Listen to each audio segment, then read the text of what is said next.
Hey guys, JD here with the Kawasaki Ultra 310, and today I'll be showing you how to change the fuel filter.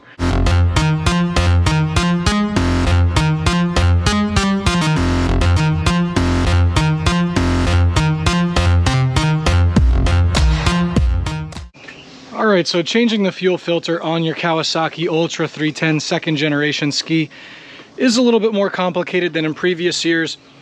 And that's mostly because this whole upper assembly here has to be removed in order to access the access panel to get the pump out of the tank. Warning: this procedure requires technical knowledge and special tools. Please consult a qualified Kawasaki watercraft mechanic or dealer before attempting to install this component on your own. Always refer to the official Kawasaki watercraft service manual. Now, just to give you an idea, I try to do this before each of these maintenance videos. I'm going to give you an idea of the scope of this project. So we're going to remove the seats, we're going to remove the cover here, all of this hardware here, this cover, this all has to be unbolted. The handlebars, in my case, I just have this riser here. You will have to remove your handlebars. So first step is to get your seats out of the way, get the engine cover off of the ski.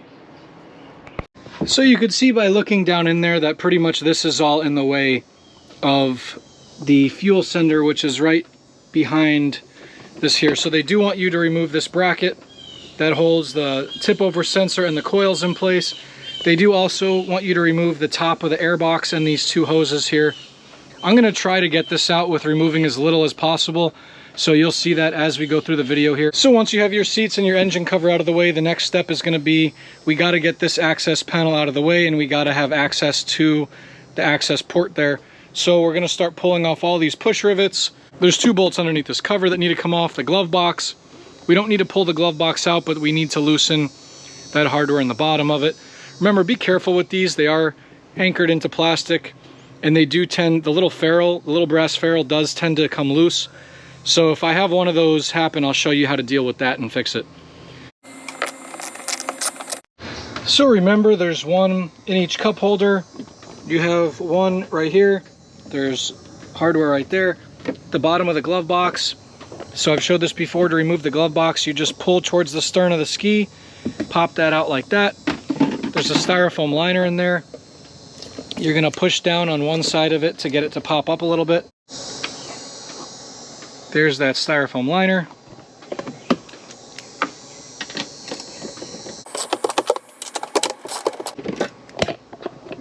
We're going to remove those. You don't have to actually remove the glove box, but you do have to loosen this hardware. So if you have a stock handlebar assembly, you're going to have to remove all that.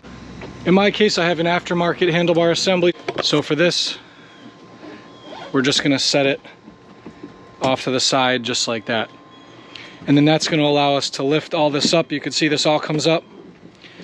Here's I have this wired in. You can see there's two more 10mm acorn nuts. We got to remove those. So you can see that access hatch is open now.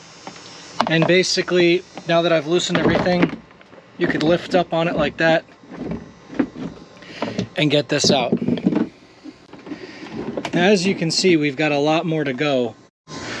Alright, so as you guys can see, I've got this whole portion lifted off.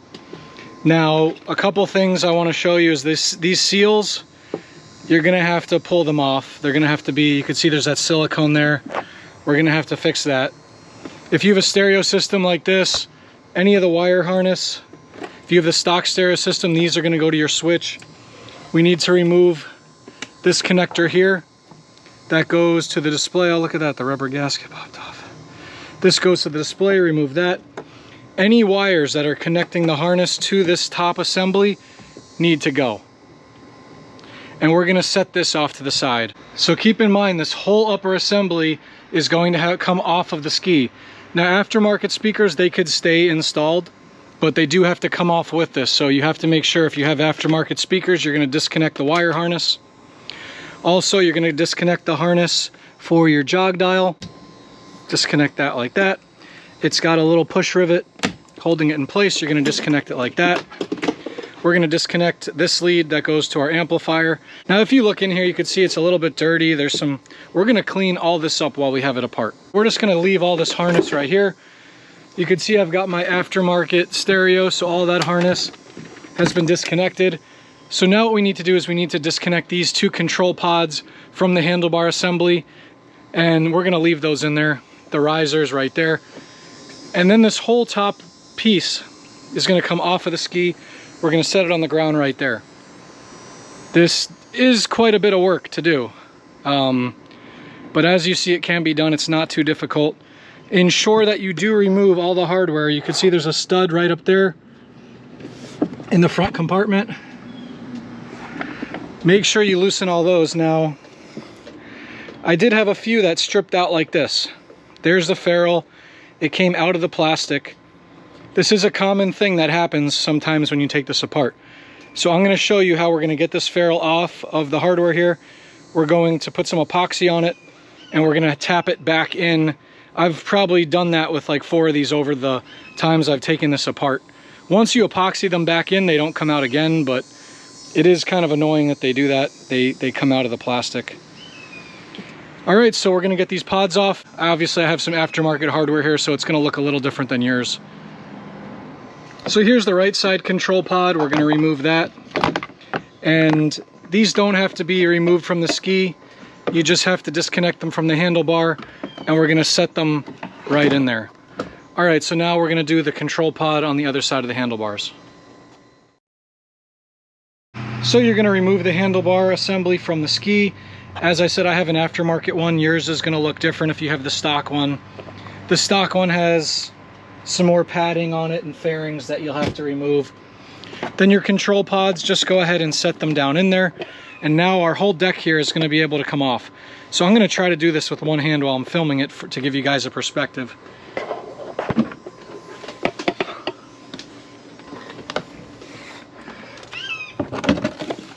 Okay, so there you go. You don't have to remove the gull wing doors like they tell you to in the manual. That's an extra step. That's a waste of time. So you are going to have to remove this pneumatic strut that supports the gull wing door here. That's not rust or anything. That's just grease. I keep all that greased, and the grease is a little brown there if you were wondering. So for this, the top one, 10mm socket, the bottom one, to get to that there, you're going to have to use a 10mm box wrench, and you're going to have to loosen it.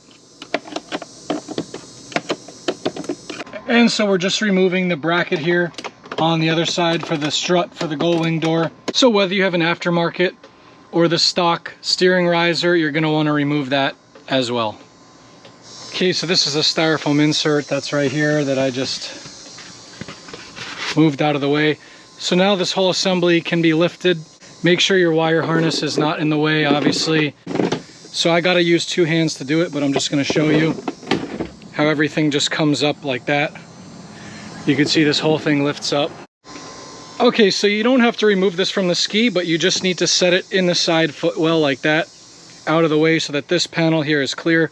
You can see how filthy this is. Look at all that corrosion on this steering neck. So I'm going to take a second here to clean this all up. All this excess grease we're going to clean up, and I'm going to wipe all this down. Okay, so you can see we've got this whole assembly removed here. It's just pushed off to the side. It doesn't need to be removed from the ski because obviously you have your wire harness going through there. These are our control pods. I just kind of set them. They're just kind of dangling right there. This here is your breather for your fuel tank assembly. We're going to check that while we're in here.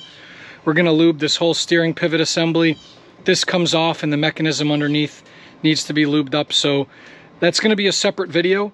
The process to get to it is the same as to get to the fuel tank though. So in that video, I am going to show basically the same steps leading up to here. In this video for the fuel tank, I'm not going to show you how to grease this pivot, but please see my other video on doing that. If you've gotten to this point, I suggest you do the pivot right now as well, obviously, because you don't have to do all this again just to get to that. This is the fuel filter bag right here. I also have a new OEM gasket for the fuel pump. You could see looking in there, got a little bit of rust on there. This is the air box right here. The air box lid actually has to be removed. So the next thing you do is you want to crack your fuel fill right there. You could just leave that setting on there like that so nothing gets in there. You don't want any pressure in there. The next thing we're going to do is remove this quick connect right here for the fuel tank. You're going to do that by just putting your finger underneath this little edge and carefully slide that off. A little bit of fuel might spill out. Place that hose safely out of the way. We're going to remove the connector right on the top there. So now you're going to go through with an 8mm socket and remove each of these bolts holding the fuel pump assembly in place. All right, so you've got your pump unbolted. That was the easy part. Now we have to remove the top part of the air box. To do that, you're going to have to cut these two bands. They are zip ties. We're going to have to get some new larger ones to reassemble that. So there's one here and one right up there. We're going to cut those and get the air box lid out of the ski.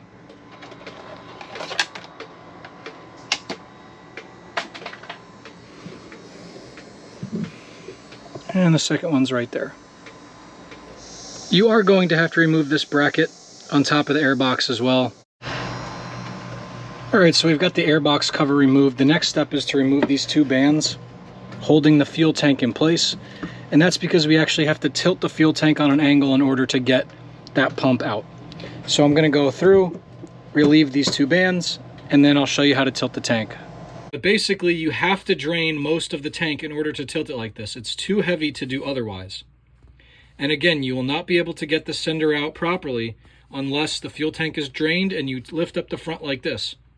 Now what I did is I opened the access panel in front of the ski, and then I was able to reach my hand down below the styrofoam liner at the bottom of the tank, lift it up, and then wedge a folded towel in between the hull and the tank to hold it in this position while I went around and then removed the fuel pump like this. Now, reinstalling the pump, if you remove this chamber like I do in this video, it's not necessary to tilt the tank. Tilting the tank is only necessary when this chamber is installed. Using an 8mm socket, remove both hoses from the airbox as well as the filter. The filter itself will likely need to be cleaned. Once you finish removing those 6 8mm bolts, you're going to remove the assembly flange like that.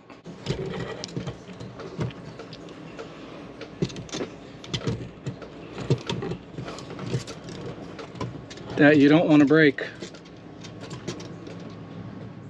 Very carefully, you must tilt the fuel sender assembly just right to get it out of the tank and out of the opening in the ski. Be very careful not to damage the fuel sender pickup float or the chamber over the fuel filter. This whole assembly is made of plastic, so be very careful not to damage it.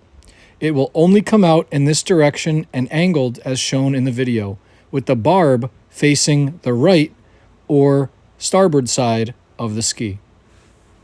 To complete this procedure successfully, you'll need a Kawasaki fuel filter bag, as shown here. You'll also need a fuel sender O-ring, as shown here. Make sure to have these parts ready to go before you attempt this procedure. Alright, so we've got our old fuel filter bag removed. And then here's the chamber that we've removed as well. And then our new fuel filter bag is part number 49019-0034. And that filter comes with this little cap. You're going to go ahead and pull that off. And then you can see this lines up a very specific way. You're going to line it up and press it in, and it's going to look just like that.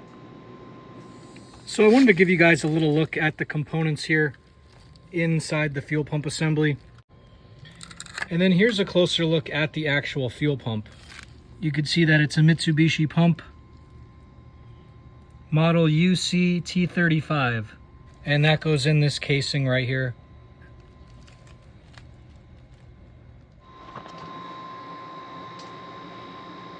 Alright, so we've got our new fuel filter bag installed. You can see it presses right onto the pump assembly, just like that. And again, this is a Mitsubishi T35 fuel pump that's inside this assembly here. Hopefully soon, Kawi Performance will be coming out with an upgraded high-performance, high-flow fuel pump for the ski. At this moment in time, they don't have one, so that's why I didn't install it. Once they do come out with that updated pump, I probably will upgrade the OEM one that's in here. It is a smaller pump than the previous generation, and the previous generation pumps can't fit in this housing. So I also have a new OEM fuel tank gasket, that's going to go on the lip right there. So this is going to be hard for me to film this with one hand. It's going to take two hands to do this, but you want that fuel outlet pointing away from you, and you want the sender and the fuel filter to be facing you like this. And you're going to put them in like that, and then you got to have this on the right angle to hook it in there. And again, without that chamber on there, it's much easier to remove. And I'm not going to put the chamber because if I ever want to replace this again, that chamber just, you had to tilt the tank to get it out, which was really frustrating. And then you're going to twist that way so that this now is pointing towards the stern or the rear of the ski. And there you go. Fuel pump is back in place. We have our new gasket. Now here's our flange. This flange has notched cutouts on it. It could only go in one way. You could see that there is that flange. There's one cutout on the inside of the flange and one on the outside, and it'll go right like this. And now we're going to go ahead and put our hardware back in place. They do not call for any Loctite or anything on this hardware. So we've got our flange bolts all bolted back together. And now before we finish putting the airbox back together and reconnecting the hoses, we want to check the fuel tank breather. Now that's right here. And you could see, I don't know if you could see in there, but this connects to the tank right here. And you could see that the check valve is right here, and it's got an arrow on it pointing towards the tank. So what you want to do is you want to blow into this hose. You should not be able to blow any air past this check valve. Now if you create some suction on this hose, see that there's a breather port right there, and you want to make sure that air can pass into the tank, but that can't pass out of the tank. So you could hear just blowing a little bit of air through that tube. Just ensure that the valve functions in the direction it's supposed to. Don't get any gasoline in your mouth. Then go ahead and reconnect that breather line to the top of the tank. All right, so now we are going to go ahead and reconnect all of our lines and hoses in the same order that we removed them. For the airbox, you will need to source two brand new large zip ties, like these ones here that were cut off. First, reinstall the quick connect fuel fitting. It's helpful to put a little bit of motor oil on the barb there. Snap that into place. All right, so now that we've got our fuel line reconnected there, we've now reconnected the plug, the lead from the harness. You could see that goes in just like this. Make sure you hear that click in.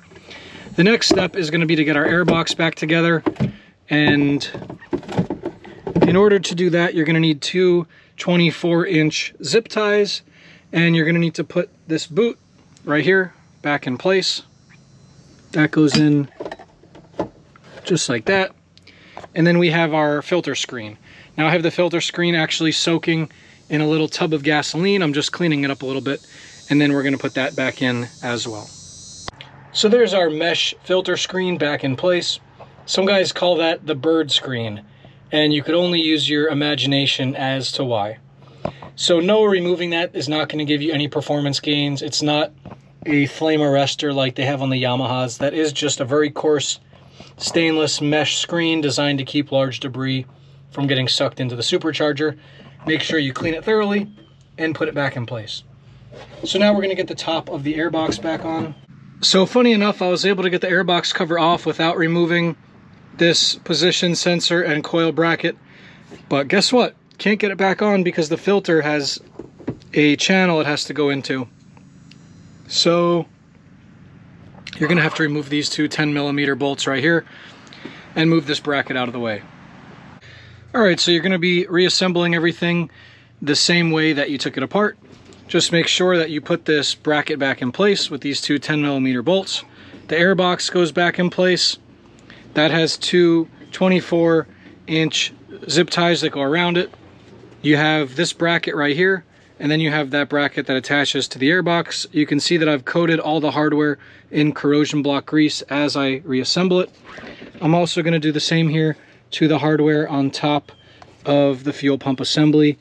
Just the metal parts I'm going to put a little bit of grease on. Also, very importantly, you need to reattach these straps here over the fuel tank. So that little one with the little clasp there, that's a nylon strap, and then this one with the buckle is an elastic strap. So what you got to do is grab it and then pull it like this. And it's hard for me to film this, but you're going to pull it like that. I'm going to have to do it with two hands.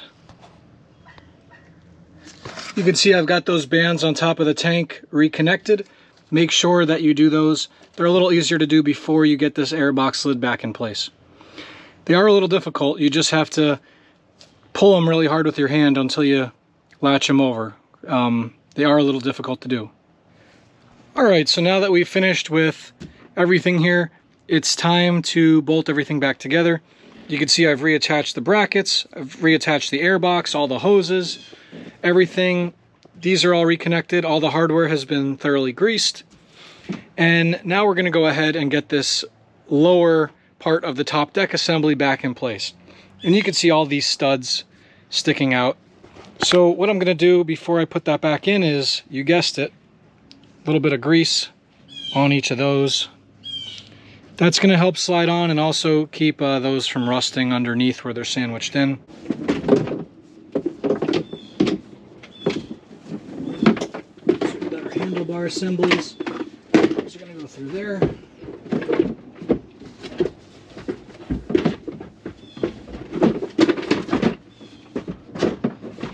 we're going to line this up so all those studs come through. And there we go. Make sure to reassemble the ski the same way you took it apart.